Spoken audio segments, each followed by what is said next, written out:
with the 2% how oxygen is carried. Oxyhemoglobin is the 98%. Got it? Yep. All right. Yes. One last question on the tanks for me. Page 357, it's question number 21. Write the formula for calculating the cylinder factor for gas-filled cylinder. Now, I know the E-tanks are 0.3, the H-tank is 0.3. The H tank is not 0.3, the H tank is... There's 3, I'm sorry, 3. 0.3 and 3. Now, write the formula for calculating duration of flow in minutes, which I did, but question 21, write the formula for calculating the cylinder factor for gas-filled cylinder. Are 21 and 22 same? Yes, they're asking you the same thing. That's Okay. it right there. All right. That's what Bill asked. If it's an E tank, you use 0.3. If it's an H tank, you use 3. You multiply it by the PSIG given in the problem, and if it says it's a full tank, you're going to use 2200. And then in the problem will be a liter flow. That has to be given. What you need to know is this or that. This has to be given, and if not, you know it's a full tank, and the liter flow must be given. Has to be given. Yes. In the book, I've gotten my answer, and it says that to figure out the cylinder factor, you do cubic feet of the full cylinder times 20. Factors are 0.3 and 3. You're not going to have time. They're not going to ask you that on your boards. Just know this for the exam. Okay? They're not going to ask you that on your boards. They're going to say you got a tank and fill it. Okay, that was just one other question. Yeah, don't worry about that. All right. Don't get caught up in math. You know what's more important, and your questions are valid, but what's more important is once you do the math, what does the answer mean? That's what you need to focus on. Once you get an answer, what does it mean? And I know I'm ahead, but what does it mean you got a 25% shunt? Yeah, you calculated got a 25% shunt, but what does that mean for your patient? This is just change the tank, that's all. So don't get caught up in this. You need to know 0.3 for E, 3 for H. The PSIG will be given. If not, you know to use 2200. The liter flow will be given. Do the math. There you go. Okay. That's what they'll ask you on your boards if you have the privy of being asked that. Everybody won't get asked that. But if you do, you want to make sure you're in the ballpark. All right. Any other questions? They're not even going to ask you about liquid oxygen because we don't use liquid oxygen. Liquid oxygen is the reserve. We're not responsible for the reserve in a bulk system. I guess that would be maintenance department in a hospital. Okay, we just need to be aware of it in zone valves. But we're not responsible for that. All right, any other questions?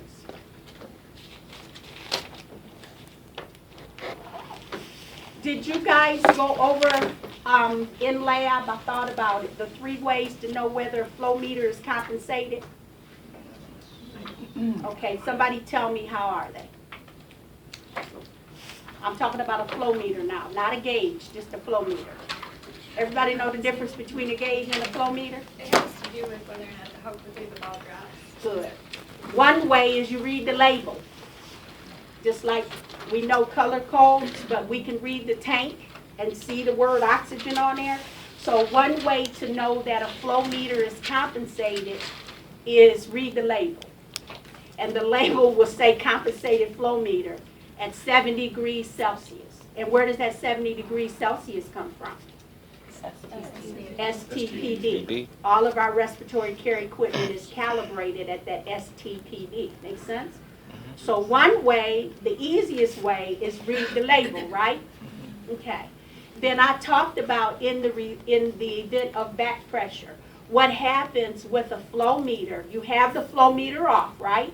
But if you introduce it to a 50 psi source, like in this, have the flow meter off, what happened, that little mercury ball will jump up and then float back down to 0. Okay.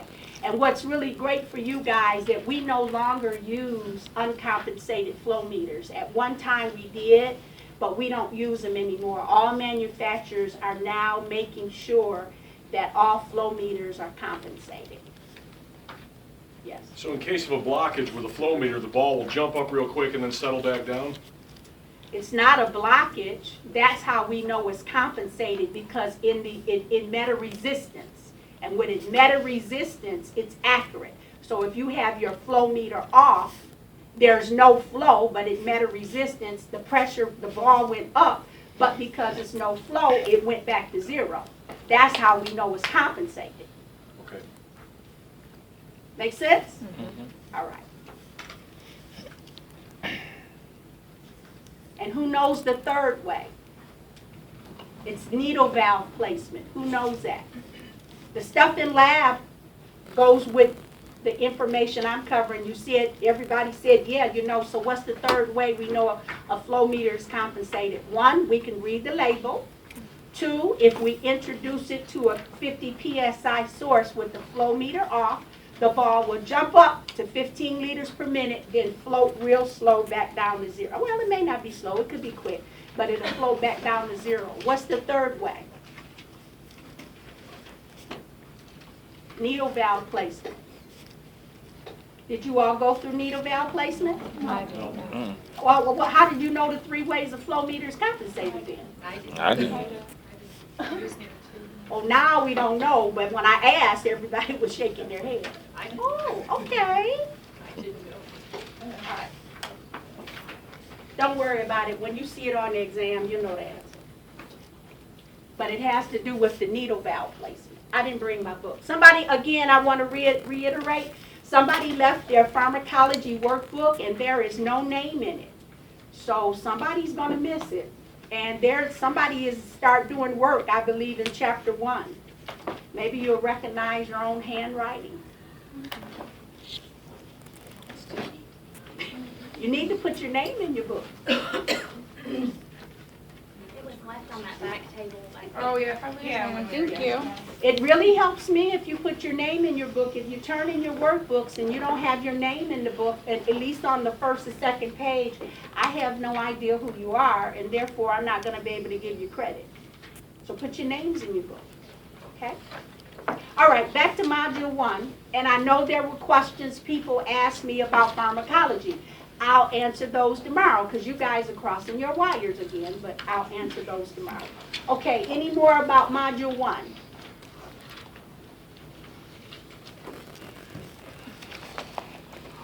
You do not have to answer,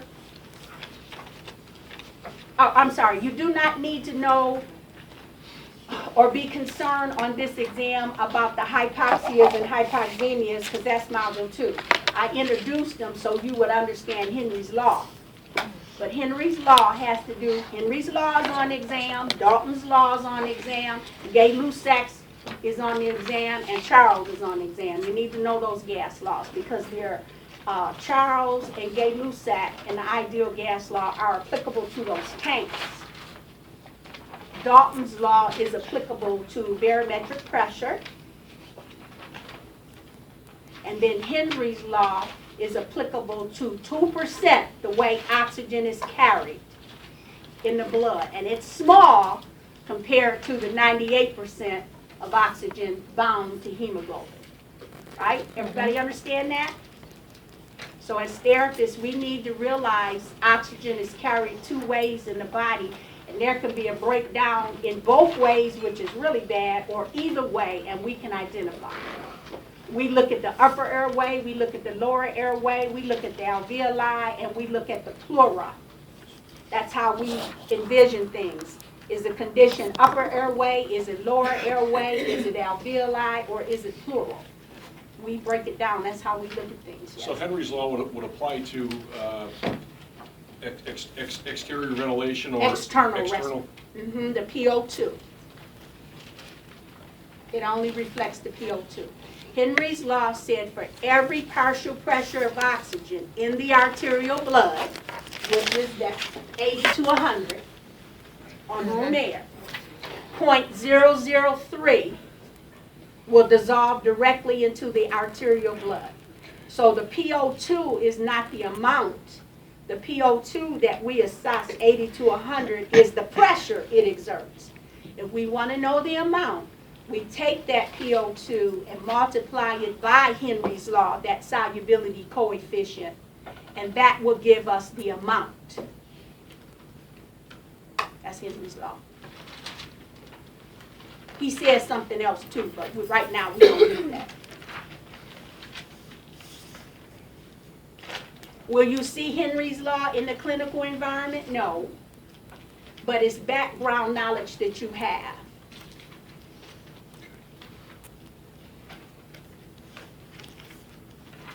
Will you see a bronchospasm? No. But if you hear a patient wheezing, you know that they're experiencing bronchospasms. Make sense? Okay. You can't see bronchospasm on chest x-ray. So that's why you've got to learn first normal breath sounds, then adventitious breath sounds, so you can identify what's going on. All right, any other questions?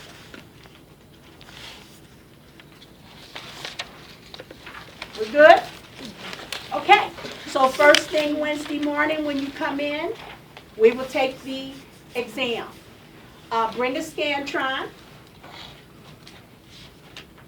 And then also you will have math on the exam. And so prepare for that, either our calculators or yours. First time I really don't care. But after a while I won't allow you to use your calculators for an exam. And this is not a group exam. This is going to be on an individual basis. Okay? All right, any other questions? None? Are we good? Mm-hmm. All right, put that away. Pull out your blood gas notebook.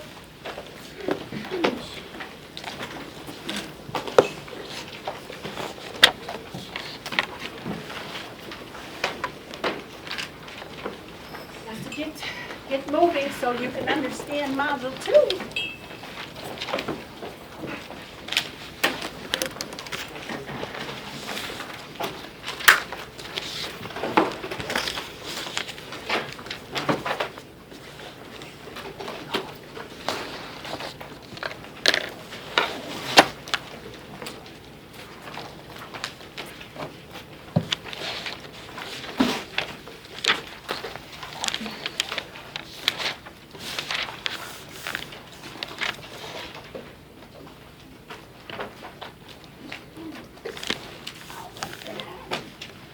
Okay, Jessica, tell me what normal pH is.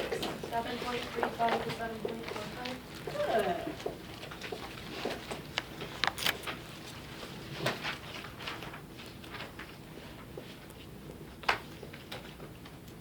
I'm trying to remember names with my back turned. Mendelssohn, tell me what normal PaCO2 is. The range. From, oh my gosh, Just take the 7 off. the 35 to 45 millimeters per mercury.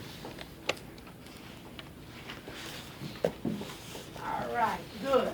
Doyle, if we have a pH less than normal, is it acid or base? Acid. Autumn, if we have a PCO2 greater than 45, is it acid or base? Acid. Very good.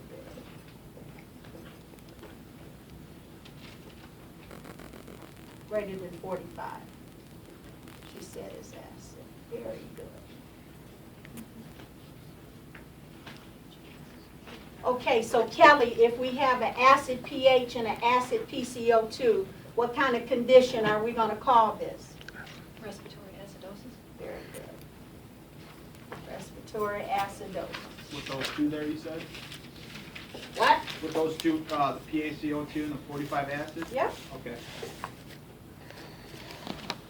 Okay, Bill, if we have a pH greater than 7.45, Okay. what is it? Respiratory alkalosis. I just said pH. Oh, pH. It's base. Sorry, Base. got a little ahead of myself. You sure do. Alkalosis.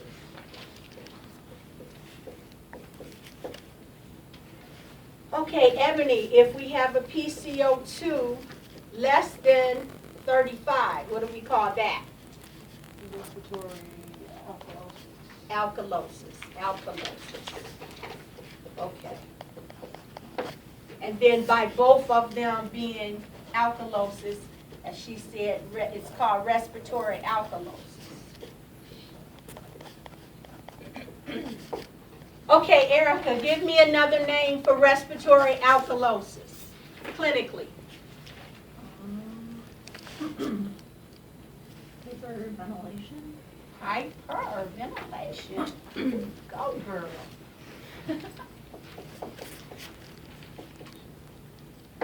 Very good. And Ganya, give me a name for respiratory acidosis. Hypoventilation. Hypoventilation.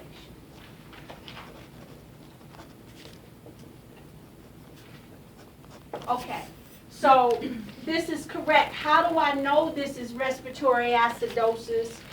I know it's respiratory acidosis because, number one, it's respiratory because the PCO2 is out of whack. It's greater than normal, right? And then it's matching the pH. So the pH determines whether a condition is acid or base. That's all a pH does. You name it, acid or base. And now in this case, I know it's respiratory acidosis because the PCO2 is greater than normal, right? So the pH is matching the PCO2, and we call it respiratory acidosis. We can call it hypoventilation. We can call it hypercapnia, whatever we want to call it, right? All right, now I'm going to move on to bicarb. Got to get the kidneys in there.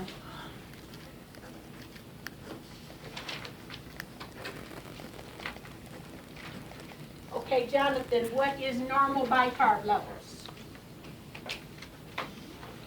If you don't know, pull out your notes. Pull out the handout.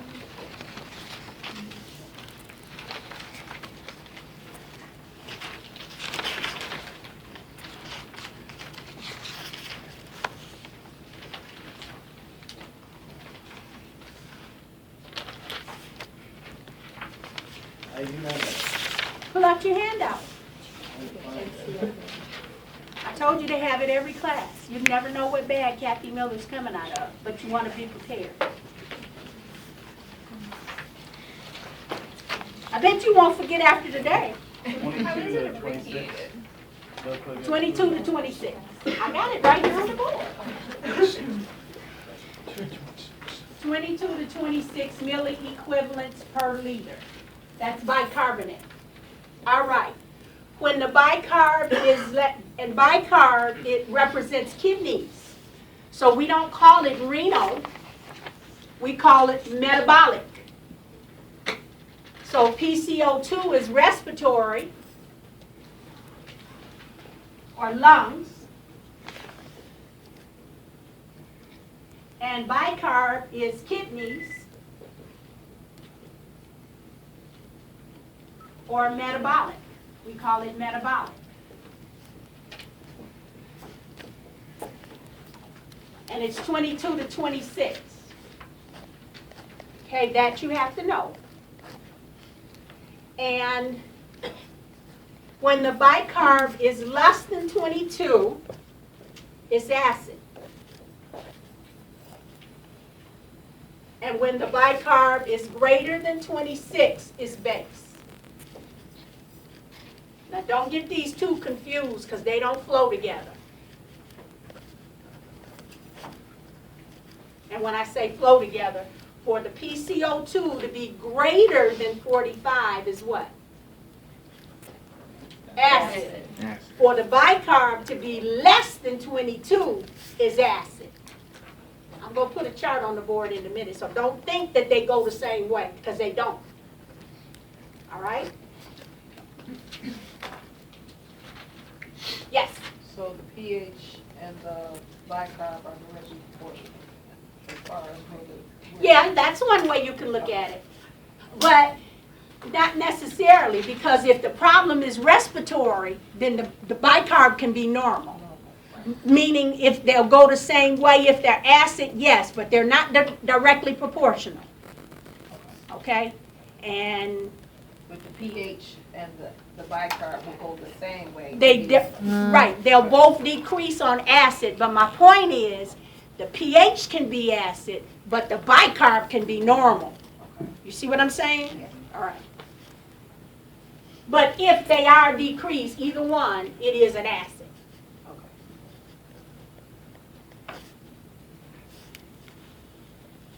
Okay, how do we interpret a blood gas? Well, let me give you a base excess. A base excess also reflects kidney function. So what happens, hematology can be drawn, fluid and electrolytes, and I don't want to get into all that right now. But a base excess is a window or indice, a reflection of metabolic function. So in essence, if we get a blood gas, when we do a blood gas, we're going to get a bicarb and a base excess together, okay? But there's other diagnostic tests, and we won't get a bicarb, but we'll see a base excess. And when we see a base excess, it's not telling us what the pH is. It's not telling us what the PCO2 is, but it can give us metabolic function. All right. So normal, Jonathan, what's normal base excess? That's -2 to +2. -2 through +2. And somebody is saying, what does that mean? I'm saying a 0.04 is normal. I'm saying a -1.8 is normal. Any numbers in between there, and it can be a decimal with it, is normal. Okay? So we can look at a base excess, and when the number becomes more negative, just like the bicarb, it's acid. So what am I saying? A -5 base excess is acid. And you've got to make sure if it's a negative number, you put that negative sign before it. Okay? Any questions with that? All right. And then a positive number greater than 2, like a +5, is a base. You said base excess is a window into, Bicarb. It's telling you what the kidneys are doing. What would a 1 be? Just a 1? It's in between. Okay. It's normal. It's normal. Okay, It's great. normal. It's in between -2 and Okay. +2. So I just that's wanted to make normal. sure. Okay. It's normal. A 0 is normal. Okay. What is a MEQ? Milliequivalents per liter. Milliequivalents per liter of blood. That's the unit we use. Milliequivalents. It's really millimoles. Millimoles. But it's like milliliters and cc's, cubic centimeters are equal. So millimoles and milliequivalents per liter are equal. Metric system. Little bit. Any other questions?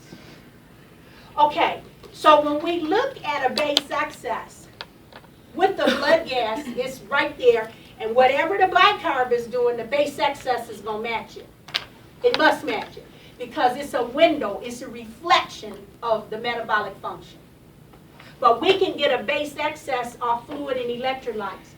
So I can see a base excess over here, and I see -7.3. This is not telling me about the pH. This is not telling me about the lungs. But I know just based on this number that this is metabolic acidosis. How do I know that? Because the number is smaller than -2, or negative is greater, however you want to look at it. So anything on this side is acid. And then if I get a base excess of, let's say, +5, 3.3, then I know this is metabolic, what? Alkalosis. It's not telling me what's caused it. It's not telling me what's going on with the lungs, but that's a window, a reflection of the kidneys, renal function. Does that make sense to everybody?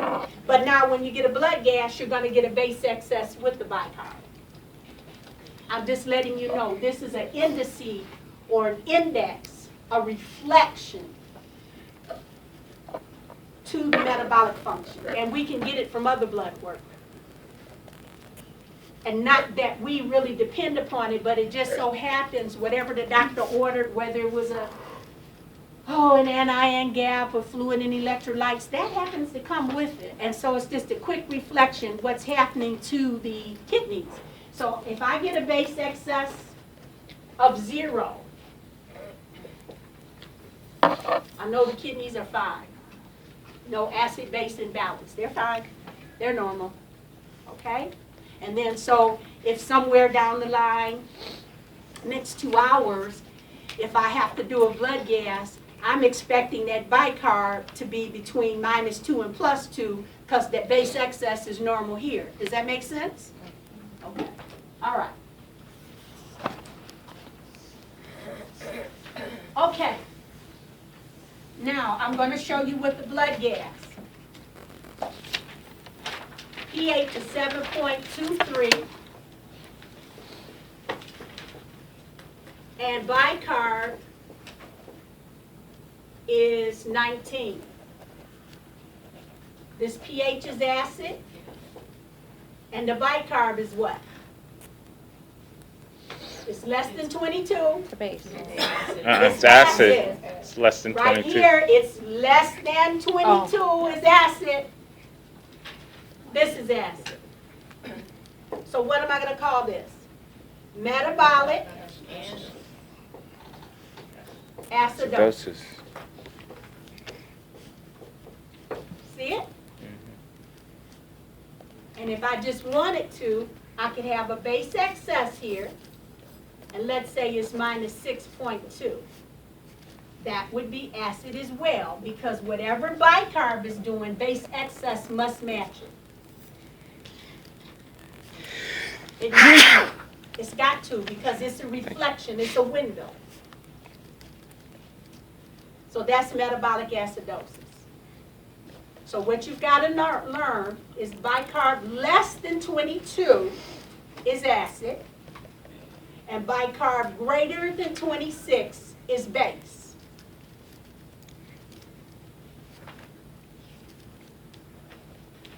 So that's metabolic acidosis. Now, let's do one over here. pH 7.49, bicarb 30,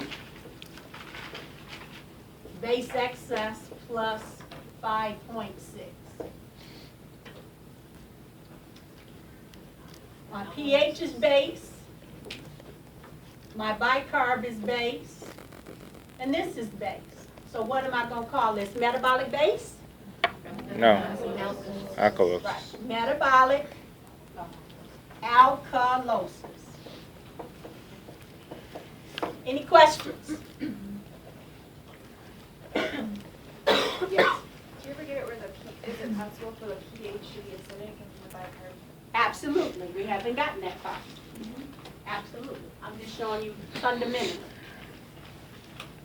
Any questions with this?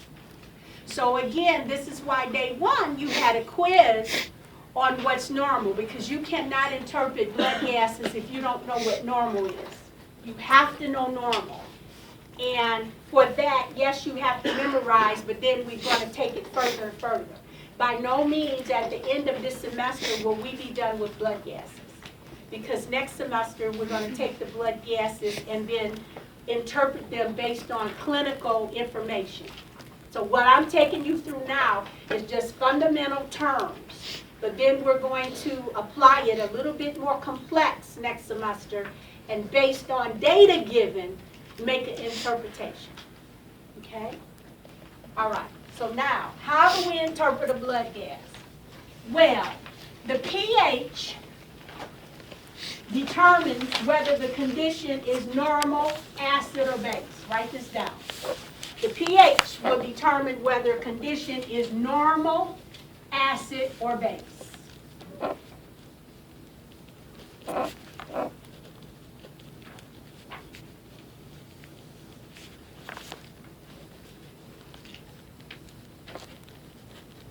The PaCO2 will determine how well a patient is ventilating.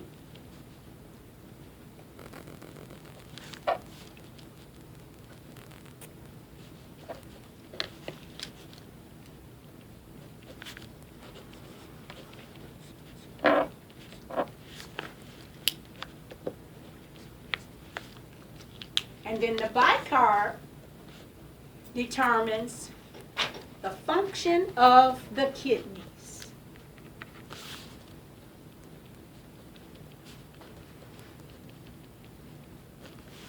Any questions with that? I know you're still writing, but does that make sense to everybody? Why are we concerned about the function of the kidneys? Because of what? Way of getting rid of the acid, absolutely. There's two ways acid is excreted through your body. One is in the form of a gas called carbon dioxide, and the other is through urine. So when we talk about acid-base balance, the pH determines the acidity or alkalinity. But then we want to look and see how well a patient is ventilating or exhaling that CO2. And then we want to look at the bicarb to see what the bicarb is doing to produce enough urine to get rid of the liquid acid. Make sense? Okay. All right, so here we go. You look at a pH. Write this down.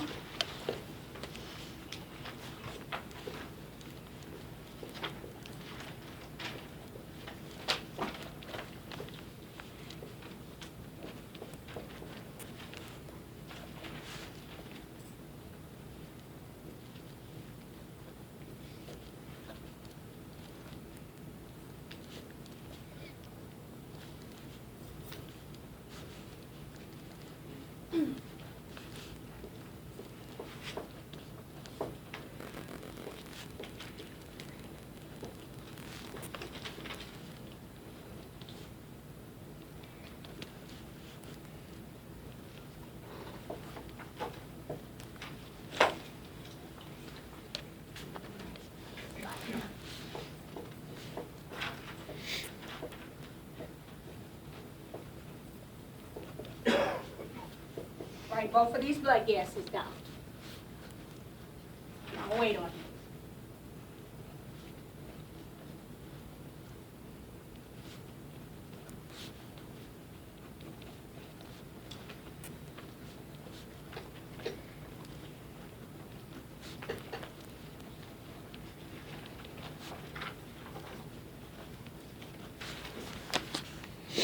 I'm going to give you step by step. Do not do it any other way, because if you do it any other way, you're going to find yourself in trouble later on. This is fundamental, but later on you're going to find yourself in trouble if you don't do it this way. What you do is you take line upon line, precept upon precept. To interpret a blood gas, you look at the pH. Is it acid, is it base, or is it normal? And if it's normal, you call it normal. Don't make it something that it's not. So this is when you need to know what normal is, and if it's elevated or whatever, make that call. So a pH of 7.48 is what? Base. Okay. PCO2 of 36 is what? Normal. A bicarb of 29 is what? Base. And a base excess of 2.7 is what? Base. All right. Now, when you look at the pH must match either the PCO2 or the bicarb, if not both. Because the pH is telling you it's acid or base. Well, what's making it acid or base? Either the PCO2 is making it acid or the bicarb is making it acid. Everybody with me? So they're all going to be normal or not. And so in this case, I see the patient is ventilating fine. Everybody see that? So I'm going to call this metabolic alkalosis.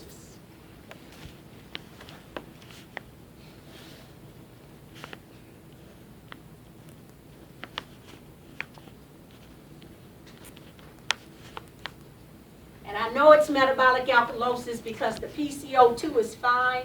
My patient is adequately ventilating. They have a PCO2 between 35 and 45. Cool babies. But I see that the bicarb is off. So we're not talking about the etiology of it. We're just calling it acid-base balance. So I know this is metabolic alkalosis because the pH is matching the bicarb. The pH must match one because the pH is saying something is acid, something is base. What In this case, it's metabolic alkalosis. Any questions? All right, same thing here. What is this pH? Base. Base. Now, what is this PCO2? Acid. I beg to differ. It's base. Base. No, look at your sheet. Don't guess. Bicarb. What's bicarb? Normal. And what's base excess? Normal. Now, the pH has got to match one or if not both. What is the pH matching? Respiratory or metabolic? Respiratory. So this is called respiratory alkalosis.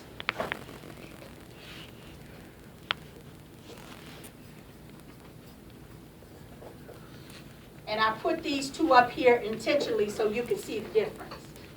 This is metabolic alkalosis. Everybody see the difference? Can you see it back there, John? Yep. Doyle? Okay, see the difference? In this case, the PCO2, the lungs are fine. I'm going to change number 2.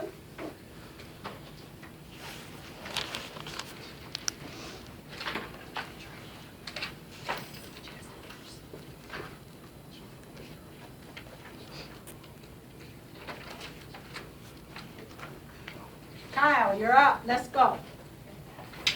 Number 2. Yep. Okay, so pH is down, that means my acid is up. My PaCO2 is within normal range. It is? No, it's way high. So my PaCO2 being high, that's going to be acid. My HCO3 is low. So that is going to be acid as well. And my bicarbonate excess is a -6, so that's going to be metabolic acid. That's going to be. Okay. Now, what is the pH match? I'm saying metabolic wrong. What is the pH matching in this case, Kyle? My pH, they're all acid. Right. So what is the pH matching? Tell me specifically. Your bicarb. It's matching my bicarb, right? No. I don't know. I'm a little lost. Why? What is the pH matching? Well, it matches. They're all acid. It matches everything. It's matching my. What's pH, everything? My PaCO2, my HCO3, and my Thank bicarbonate you. excess.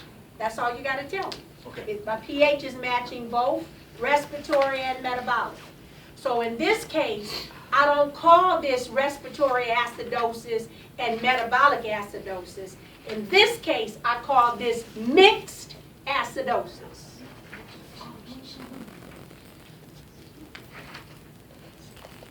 Because they are all acid. Yes.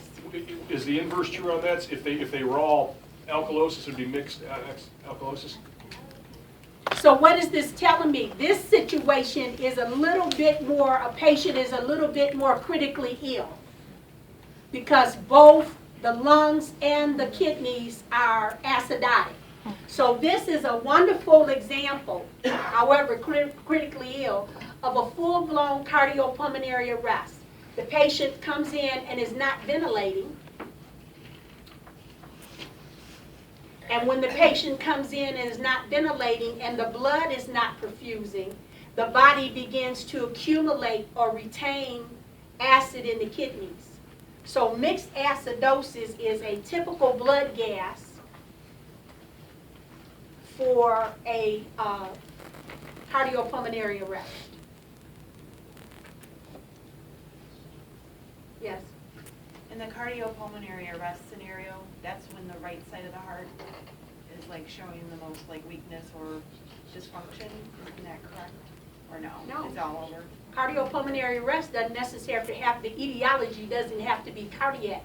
The etiology could be respiratory, a drug overdose, a heroin overdose.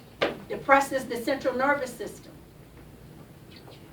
Don't always have to be cardiac. Can't most time, but not always. Don't think Okay. that. Okay. No, ma'am.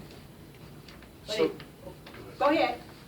I beg your pardon, it was just, oh, I'm sorry, I thought she was asking. No, I was done. yeah, I just, but in other words, if you see this kind of A cardiac arrest could give this kind of reading. Cardiac arrest does give this kind of reading. Yes, ma'am.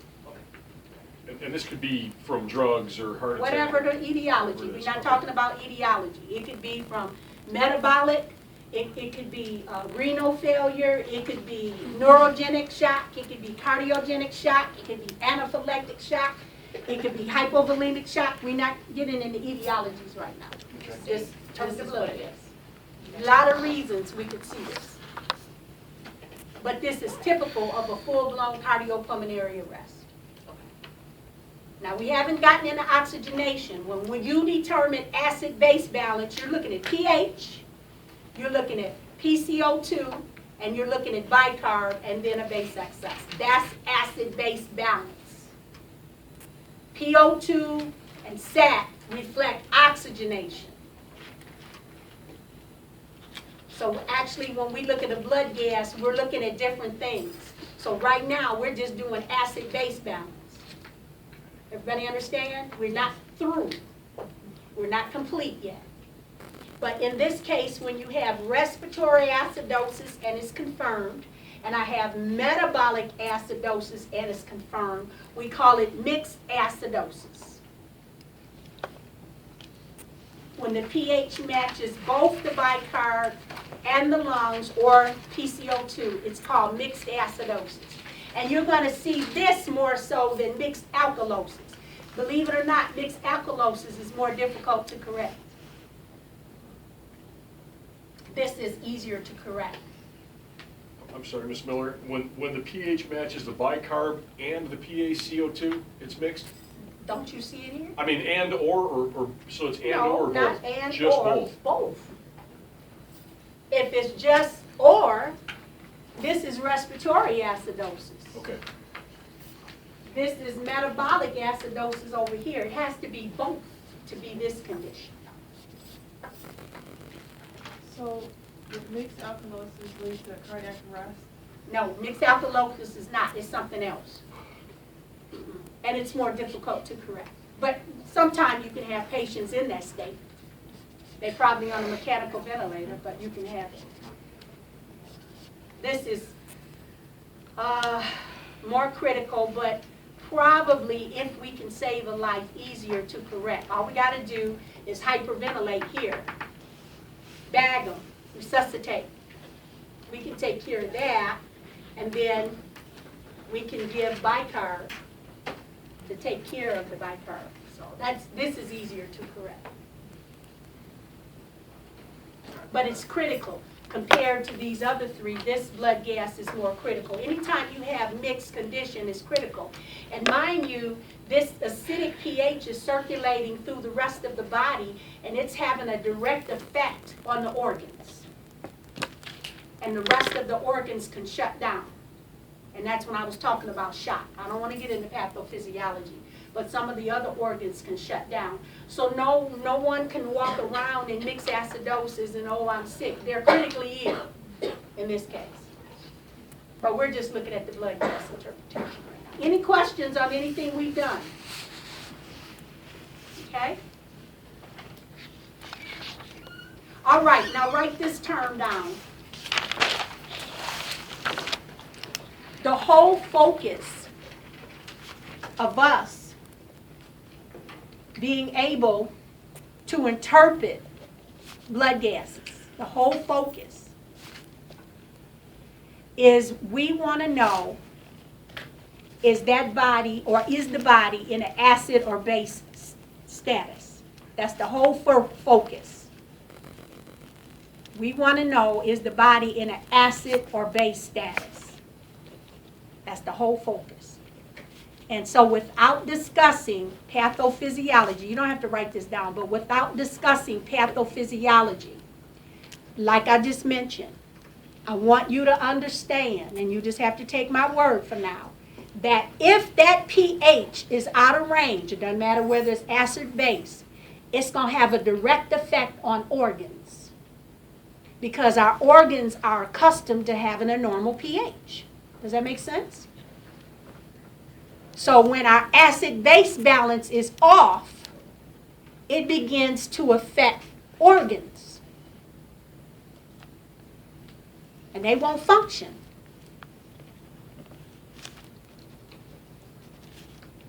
And so a blood gas can let us know what is the acidity or what's the alkalinity in the body.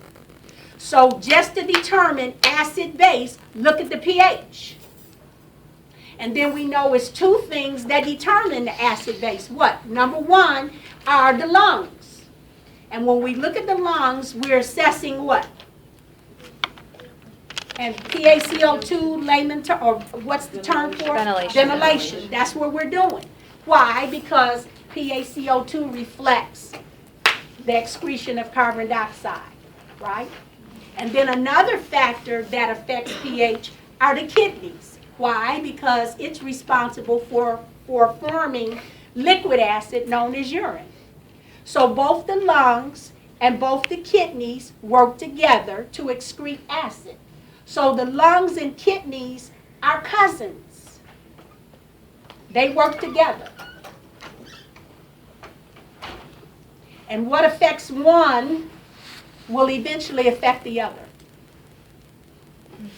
Does that make sense? Okay. So in this case here, I'm just going to use this. Maybe initially, when this patient started out, let's say a cardiac arrest, the pH wasn't this low. It was acid, but it wasn't this low. And the patient wasn't breathing. Patient wasn't ventilating. But over a period of time, and let's say maybe within the past 40 minutes, the kidneys, because the patient wasn't ventilating and blood wasn't adequately perfusing, now because blood can't adequately perfuse to the kidneys become acidic. So in this case, what the lungs have done, the kidneys have done, and this is not normal. This is not normal. And so this is why we have the mixed acidosis, and that's why I said this is more critically ill. Okay, this is not normal, far from it all. This is a patient in bad shape. But what happens is the only responsibility of the lungs is to inhale oxygen and exhale CO2. It seems minuscule compared to the kidneys, but that's what the lungs do. Make sense? Mm-hmm. All right, write this down. The kidneys have 5 responsibilities.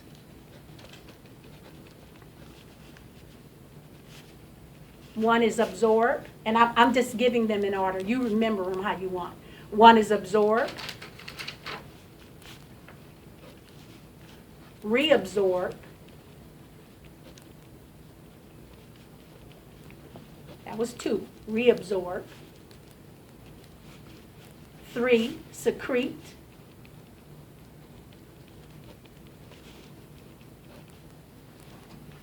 4, excrete, and where do you think 5 is? Filter, right. Now that's the 5 function of the kidneys. So comparing the responsibility of the kidneys to the lungs, you can see the kidneys do more. Not that they're greater, they just have a little bit more responsibility than the lungs, right? The lungs inhale and the lungs exhale. The kidney has 5 things to do. So what happens is, if it's a metabolic problem, the lungs can begin to respond within 12 hours. Write it down. If it's a metabolic problem, the lungs will respond in 12 hours. Within 12 hours, the lungs will kick in and, oh, you call me, cuz? I'm on my way. I'm going to help you out. So if the primary problem is metabolic alkalosis or metabolic acidosis, the kidneys are going to kick in and respond within 12 hours. Does that make sense? Why? Because the only thing, and again, I don't take this lightly, the only thing that lungs are doing is inhaling and exhaling. So if metabolic, the kidneys will respond within 12 hours? If the problem is metabolic, that's kidneys. I said the lungs will respond in 12 hours. This is the lungs responding to the metabolic response. Everybody hear me? All right. Now, The kidneys have 5 responsibilities, yes? Yeah. Yes. So if the primary problem is respiratory, if the primary problem, whether it be respiratory acidosis or respiratory alkalosis, everybody with me? I don't want to go too far ahead. This is the opposite. If the primary problem is a respiratory problem, whether acid or base, right? And we're taking into consideration the kidneys have 5 responsibilities. They can't respond within 12 hours. It's going to take them 72 hours to respond.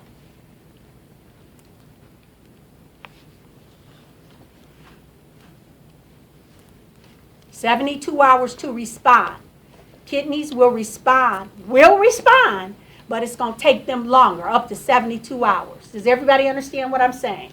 Okay, so let's look at it again. Primary problem is metabolic, yes? Kidneys. The only thing the lungs are doing is inhaling and exhaling. So the lungs can respond a lot sooner, and they'll respond within 12 hours.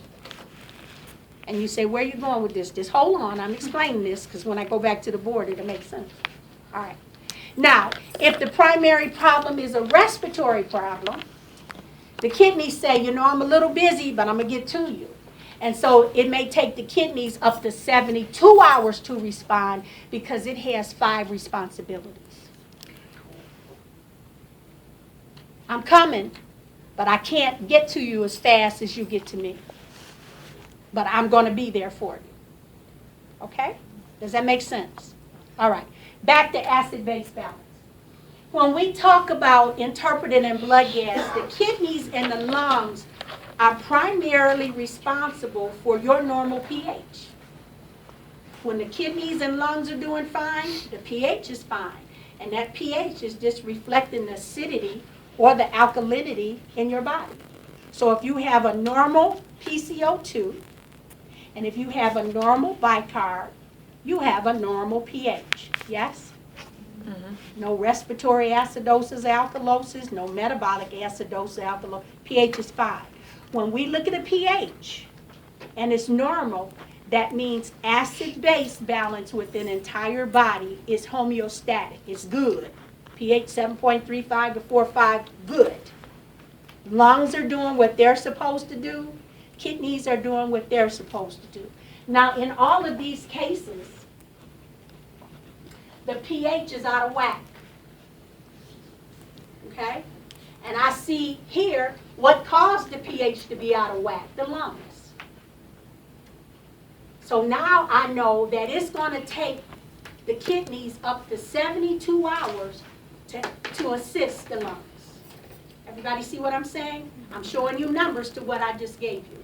And over here, I see that the primary problem are the kidneys. Yes? Metabolic acidosis. And I see the PCO2 is normal. Well, I know that the lungs are going to respond within 12 hours and come to the aid of the kidneys. And what's the whole purpose of the lungs responding to the kidneys and the kidneys responding to the lungs? To make that pH normal. That's what they do. Everybody got that? So we're looking at all of these pHs that I've written on the board. The pH is out of whack. It is not normal. And when we call, what we do is a pH is not within normal range, we call it uncompensated. So when you see that term, you know the pH is out of range. Uncompensated. So let's go back. We initially identified this as respiratory acidosis, right?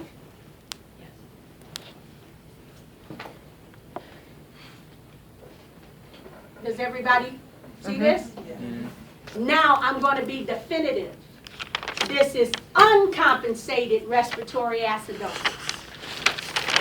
And I know it's uncompensated because that pH is out of range. And so what is that telling me? Kidneys haven't had a time to kick in and assist. This is uncompensated respiratory acidosis. Kidneys are still normal and they haven't had time to kick in and help. Yes. So if the kidneys have kicked in, is it, you just? Nope, let's work with this. Let's work with this first. Okay. We're gonna get there. So this is uncompensated respiratory acidosis. How do I know it's uncompensated? pH is out of range. Okay. This one, no hope, mixed acidosis. We got to work with that. Because both of the kidneys and lungs are acid. We got to do something. We have to intervene therapeutically, pharmacologically, CPR, whatever. All right, this one.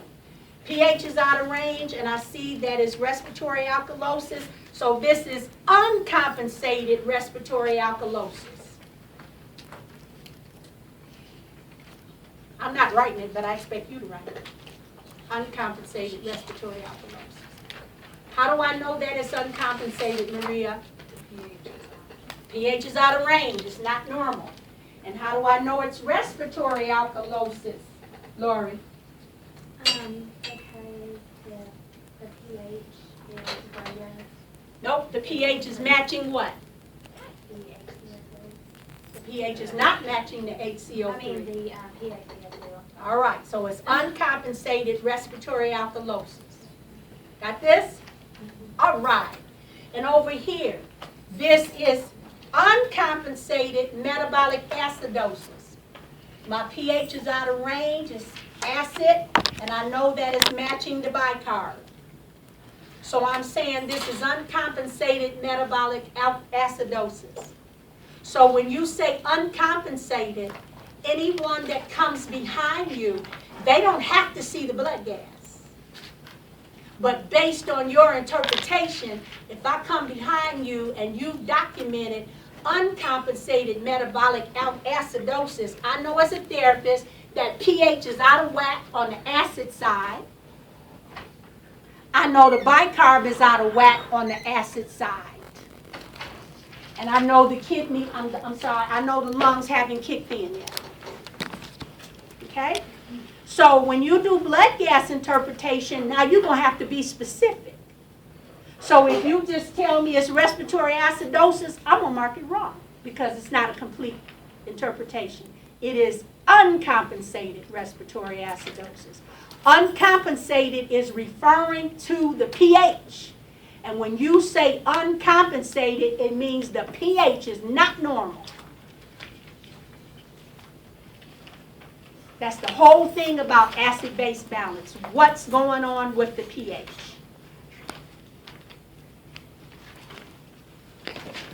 And what two organs control the pH? The lungs and the kidneys. Why? Because those two organs are responsible for excreting or eliminating the acid in our body. Have you learned something in the 3 weeks you've been here? Yes. All right, so these are uncompensated blood gases. So if I give you more blood gases and that pH is out of whack, you're going to call it uncompensated something. Any questions?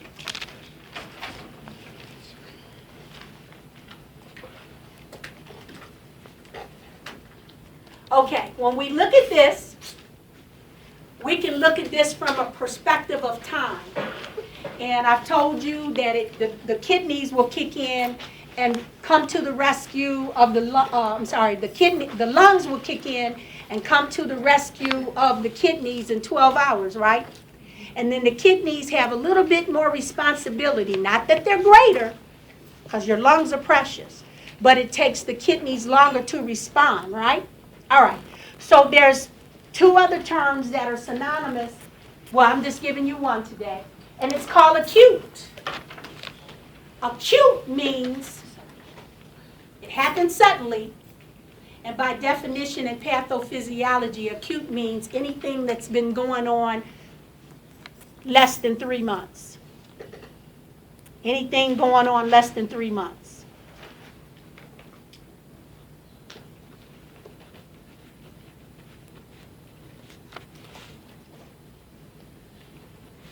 So we've called this uncompensated respiratory acidosis, have we not? Yes.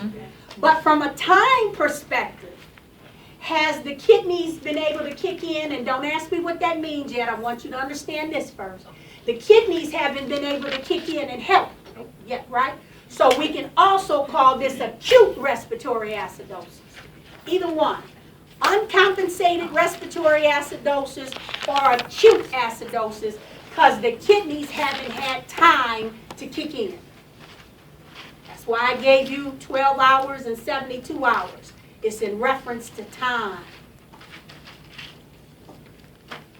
So this respiratory acidosis right here, you can tell me it's uncompensated. You choose which one you like better. Doesn't matter to me because both are correct. You can call this uncompensated respiratory acidosis, or you can call this acute respiratory acidosis. Yes. Can you repeat what you said about 3 months? Acute means any condition that's occurred within less than 3 months, 90 days.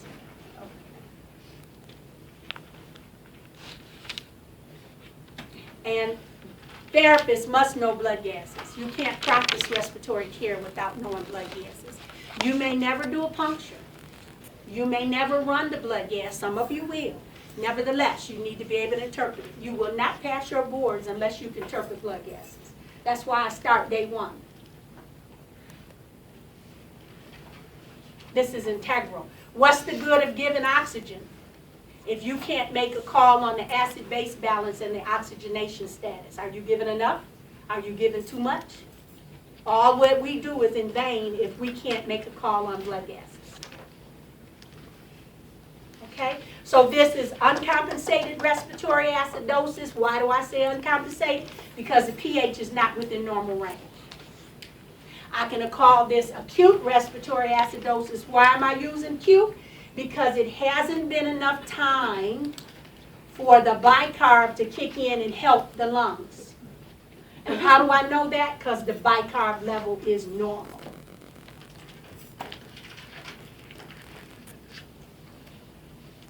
Yes. If the kidneys are kicking in with the bicarb. Hold it. Just leave it alone. Just leave it alone. We'll get there. Okay. Yes. Do you want us to use either or term? Either or. Okay. Use something. You wouldn't use both at the same time? No, you don't It's use just both. repeating yourself. Yes, don't use both. And this mixed acidosis is not uncompensated mixed acidosis. It's not acute mixed acidosis. That's understood. When you say mixed acidosis, we know the pH is out of range. We know that's out of whack, and we know that's out of whack. So it is just mixed acidosis. You don't have to put a term to classify the pH. You just call it mixed acidosis. And anytime you see mixed acidosis or mixed alkalosis, you know it's acute. You know it's uncompensated. That's a given. Everybody understand that? And again, this is worse than that. This is critical. This is a little, kidneys are still normal. We can do something about this. We can cause a patient to hyperventilate. We can take care of this. Respiratory care can take care of this. Hopefully it'll bring the pH up. We can take care of this. This is going to be more intervention. Any questions? All right, now I'm going to put another blood gas on.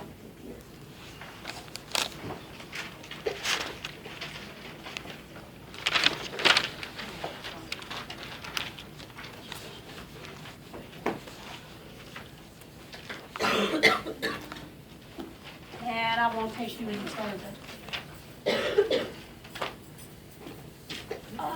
Yes, ma'am. With reference to severity, since What happens to what? with reference to the severity of the situation, since this one is respiratory acidosis, is that one more or less serious than if it were metabolic? Or are those No, it equally the depends same? on the pathophysiology. It depends. You just can't look at a blood gas and you just interpret a blood gas. But believe it or not, the blood gas will line up or align with the diagnosis. And then you make that call. You just can't look at a blood gas and make that call. But with that mixed acidosis, I know that is double trouble, but you just can't look at a blood gas Or if you have a diagnosis, then look at the blood gas, you can determine its severity, but not with the blood gas only. Thank you. Yeah. This is a tool that will align with all the other. Everybody with me? Yes. If my pH is 7.41 to 7.45, it's normal, but it's on the base side of normal. Write it down. This is going to be your rule.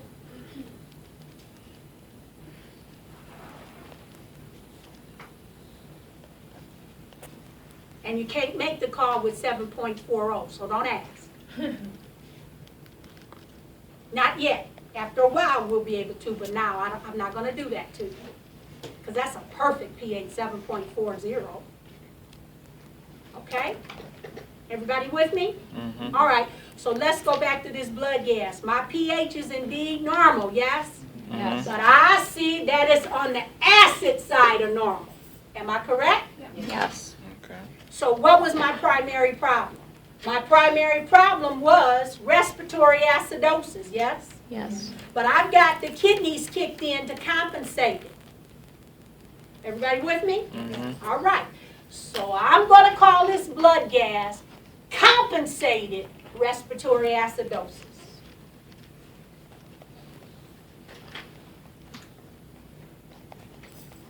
I'll put it over here.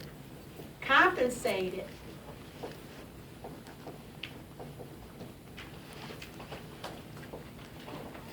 see the difference? Over here, my pH was out of whack. It's uncompensated. Oh, Over here, my kidneys are normal. They haven't had enough time to kick in. And what happens in a compensated blood gas, you have opposite. This was the primary problem. Now the kidneys have kicked in and become alkalotic. And when the kidneys kicked in to become alkalotic, it raised this 7.25 pH to normal. And when it raised it, now I have compensated respiratory acidosis. I know it's compensated because my pH is within normal range, and I know my primary problem was acid because this is on the acid side of normal, and that's acid. Compare the two. See the difference? Okay. So that's an uncompensated respiratory acidosis, and this is compensated respiratory acidosis. It took some time for this to occur. Remember, it takes the kidneys at least 72 hours to kick in. Does that make sense? Yes. So we can also call this chronic respiratory acidosis, and I see hands. Heather, chronic means over 90 days in reference to time. Now this probably didn't take 90 days, but it took a couple of days to occur. And so in this case, whether I say compensated or chronic, that means that pH is within normal range, and I have two conditions going on. I have a primary condition of acidosis, but this compensated and became alkalotic. And why did it become alkalotic? Because it took this acid pH and raised it up, and now this pH is normal. Yes? Just to clarify, so if you see a reading of pH, and it's, we'll just say in this case, the acid side of it, you basically look for the acid reading on, in this case it was your PaCO2. It could have been metabolic as well, but the point is you look for the acid in these readings in the blood gas. No, to determine. when you first see a pH, Yes. it's either acid, base, or normal. Correct. You just call it normal. You move to the PCO2. Okay. If the PCO2 is normal, it's normal. You move to the bicarb. If the bicarb is normal, it's normal. It's a normal blood gas. Yes, ma'am. I'm not clear. If it's compensated, You're going to have opposite conditions. Then you go back to the pH because you can't tell the primary problem. that's it. Okay. That's what you're going back to see what it was the original problem. Was it a metabolic alkalosis or was it a respiratory acidosis? You just answered it. Thank you very much. Okay, yes. So if the pH was more on the base side, then the primary problem wouldn't have been respiratory acidosis. So then it would have been metabolic alkalosis? Yes, ma'am. Yeah, so this is what Amy is asking me. This is another ballpark. It could be the same pH. I'm sorry, it would be 7.42. PaCO2 is 65, and bicarb is 31. pH normal, acid, base. Okay, can't be, because I got two conditions. I go back, this is base. My primary problem is metabolic alkalosis here. Yep. Yep. And so this is compensated metabolic alkalosis, or chronic metabolic alkalosis. What's the difference? Where this pH is. That's on the acid side of normal. This is on the base side of normal. Yes. Is that what you're asking me? The pH has to match something.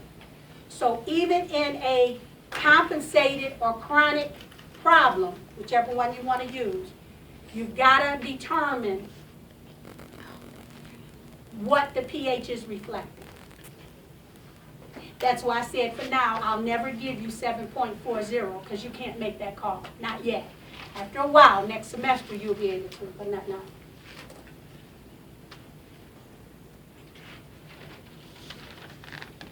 Everybody see what I did here? Yes. So Yes? we would not call that we wouldn't call it compensated respiratory acid. This one? Yeah. No. The primary problem is base. Okay. It's metabolic. The pH is matching the bicarb. So it's compensated metabolic alkalosis. What compensated? Respiratory acidosis. But we don't have to say that. Over here, I call this compensated respiratory acidosis. What compensated? Metabolic alkalosis, but I don't have to say It's that. based on one of the lungs or the kidneys or the ones that compensated. Yes. Okay. And the pH has still got to match. Okay. And you have to make that call. So we've gone beyond knowing what normal is. You got to know what normal is to make these calls. And you've got to be able to interpret. And don't try to look at a blood gas because you'll be off. Do line by line like I've showed you. And maybe 5 years from now you can make that call, but not yet. You're going to confuse yourself because this is just the beginning. Do it like this. Yes, sir. So in the first one where the kidney, where This we one went or the from second? 1 to 2, Uh-huh. where the kidneys, we compensated the kidneys to get them more active. They actually are then pushing out more acid out of the body because the lungs can't do it. Not acid. They became base. Okay. They didn't become acid. This was the primary problem acid. Right, but what I'm saying is they're getting rid, the kidneys are kicking in to get rid of the acid in the body to bring it to base, to make it more base, right? Yes, the kidneys are becoming more alkalotic To get rid of to it. bring this acid pH up from 7.25 to 7.36. They have to become out. Remember I say, hey, cuz, I got your back? Right. Well, when the lungs are acid, the kidneys kick in and do the opposite. I'm going to become base. It's going to take me a little longer to get to you. But I'm going to become base. And when I become base, when the kidneys become base, then this is what it does to the pH. And this is a better blood gas than that. Because this wet pH is going to affect organs. Ah, it makes sense. This pH, cool. Cool beans. Okay? So then But you- sometimes patients we get, this doesn't happen. So we have to intervene and do something for it. Yes. So the body, in other words, is striving to maintain that Homeostasis. that balanced pH. Yep. This is homeostasis. Yeah. Yeah. We would still have to find out what's making the ventilation problem happen. Oh, you would know. You would know. Based on diagnosis, based on how the patient presents, based on clinical manifestations, you know. Yeah. We don't make diagnosis, but we know diagnosis. Okay. We know. If it's respiratory, we know. And then after 40. Yes, ma'am. Is there another step to balance the bicarbonate acid after, that's when they base, is there another, or does it just stay that way? Is there another I hear one? you, but I'm not sure what you're asking. Is there like a third step after this that will balance the rest of the lines, or is it that's just? You mean once we get a compensated blood gas? Yeah. Well, it could be medicine. If the disease, or I don't want to say disease, if the condition is reversible, our therapeutic interventions will take care of it. If it's not, some patients go home on like this. A COPD patient will never have a normal blood gas. This is it for them. So it depends on what the diagnosis is, and it depends upon the modalities of care. If the disease is reversible, yes. If the disease is not reversible, that's why we call it chronic. Make sense? Any other questions? Okay, so I'm going to write some blood gases down for you. Go home and interpret them. Now remember, this doesn't have anything to do with oxygenation, so I'm not giving you a PO2 and a SAT yet. That's module 2. This is just acid-base balance. And you should be able to tell others what is the function of a pH. What does the PCO2 reflect? And if it's off, whether it's acid or base, why? And the bicarb. What is the function of the kidneys? And is it acid or base?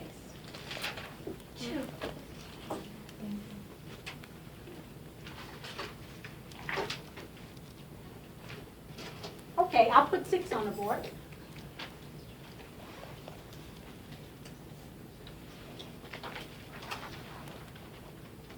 I'm sorry, I didn't put the pH, that's pH. Oh, this is driving me awful.